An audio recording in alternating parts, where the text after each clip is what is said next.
Ballincollig is now a suburban town around 6 miles up from River Cork City, but in the 1700s Ballincollig was a very rural place. It remained a small community until 1794, when Charles Henry Leslie, a leading Cork merchant, established a gunpowder mills in the village.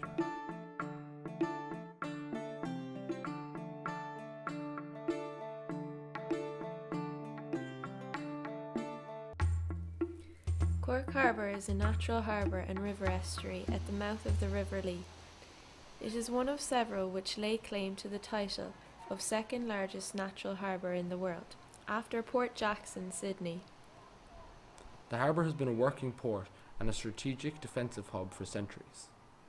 Britain's colonies provided a strategic importance to Cork, not only as an assembly point for convoys, but as a major supply port for the Royal Navy. This resulted in many forts and defensive buildings still standing on the shores of the harbour.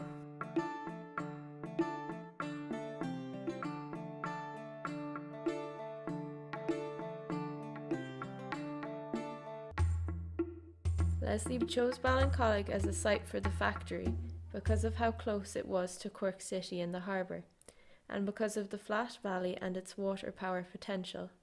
He built a weir to produce a head of water and a canal, 1.5 miles long, which was fed by the River Lee, which powered his 2 mills at the eastern end side of the site. Shortly after, Leslie built his residence, which would become known as Oriel House.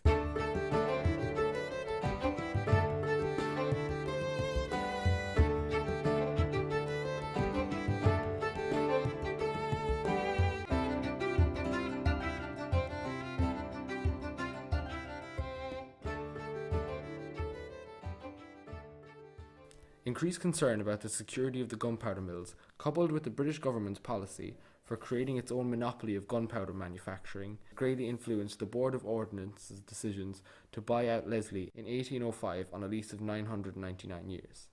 In March 1805, the board appointed its chief clerk of works for the powder mills, Charles Wilkes, as superintendent of the Ballincollig gunpowder mills. Wilkes began by improving access to the mills from the old Killarney Road to the north, by entirely rebuilding Inniscarra Bridge, which included replacing the 6 original arches with 12 semicircular arches.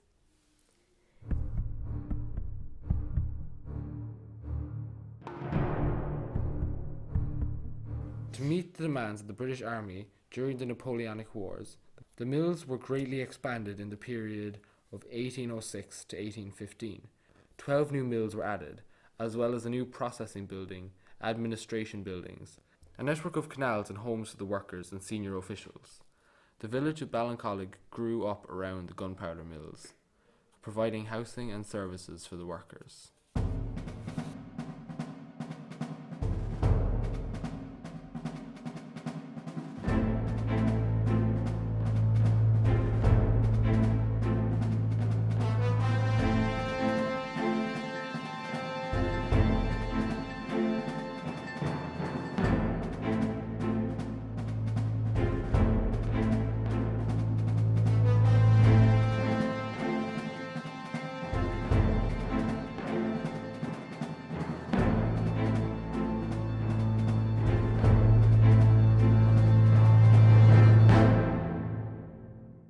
From the opening years of the century, the dangers of transporting such a hazardous substance through busy streets were evident. A number of accidents occurred in the mills early in the century. On the 10th of November 1803, 2 barrels of gunpowder exploded in the processing shed, killing 5 men. 5 years later, on the 25th of August 1808, a dreadful explosion at the mill claimed more lives. The shockwaves from both of these blasts were clearly felt in Cork, but the city itself also experienced the dangers associated with gunpowder. As a number of gunpowder wagons made their way along George's Street, which is now Washington Street, in August 1803, vibrations disturbed one barrel, and unnoticed by the carmen, the contents flowed along the ground in a steady trickle. A stumble by one of the carmen produced a spark, and without warning, the escaped gunpowder exploded. Though many bystanders were shaken by the blast, no injuries were noted.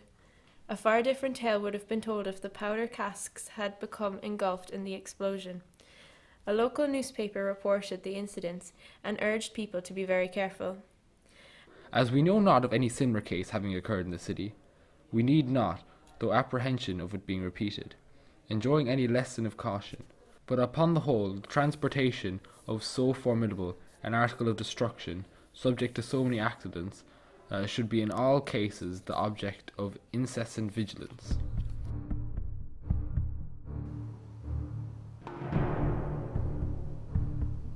Two years later, the same newspaper returned to the subject of gunpowder when it warned of the dangers of storing large quantities of it in city retail buildings. It was suggested that the powder be stored in a detached depot and that retailers only stock limited quantities. Early in 1806, further precautions were taken, and it was ordered that gunpowder be shipped from Black Rock and not from the city's quays.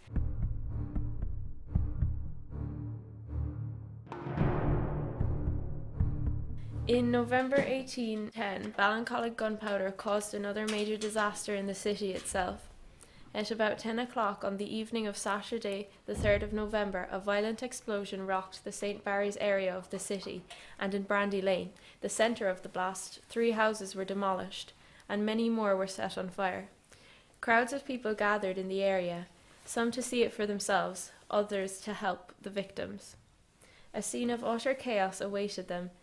Dismembered bodies, clothing, and household furniture were strewn all around. Parties were organised to comfort survivors, fight fires, and carry out other tasks.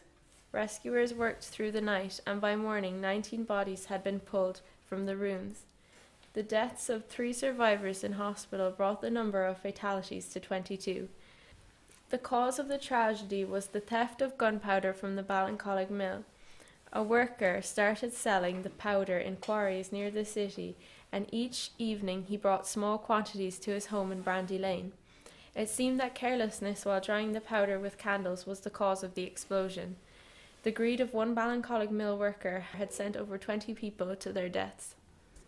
To improve security, a cavalry barracks was constructed in 1810, and military escorts would accompany the wagons of powder to Cork Harbour. The whole area amounted to 435 acres. Ballincollig Barracks was located to the northern side of the main street in Ballincollig town centre. After the Napoleonic Wars, the demand for gunpowder fell dramatically, and the mills were closed in 1815. The site was abandoned for nearly 20 years, until Thomas Tobin and his partner, Charles Horsfall from Liverpool, bought the mills in 1834. And transformed them into one of the most up-to-date industries in the country. In 1837, the Army Barracks provided accommodation for 18 officers and 242 non-commissioned officers and privates.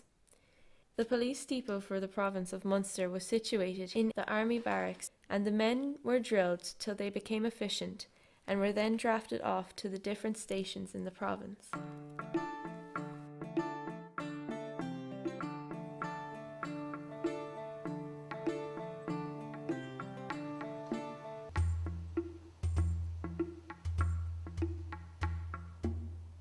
The village of Ballincollig continued to thrive and grow in the middle of the 19th century, even while famine raged in the rest of the country. At this time, about 500 men and boys were employed in the mills.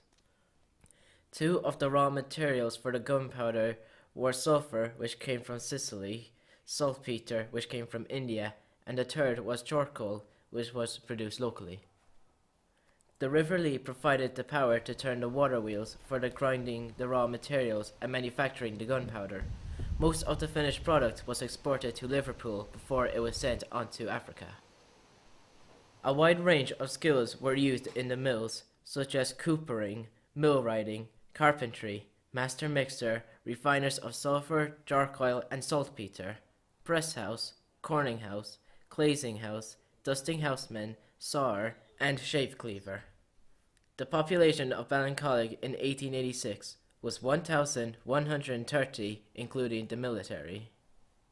The powder at this time was largely blasting powder to meet the demands of the construction of new railways, mining, and quarrying. In the latter part of the century, the mills went into decline again as the demand for black gunpowder decreased, as new types of explosives, such as nitroglycerin, were developed. In 1888, the mills were bought by John Briscoe.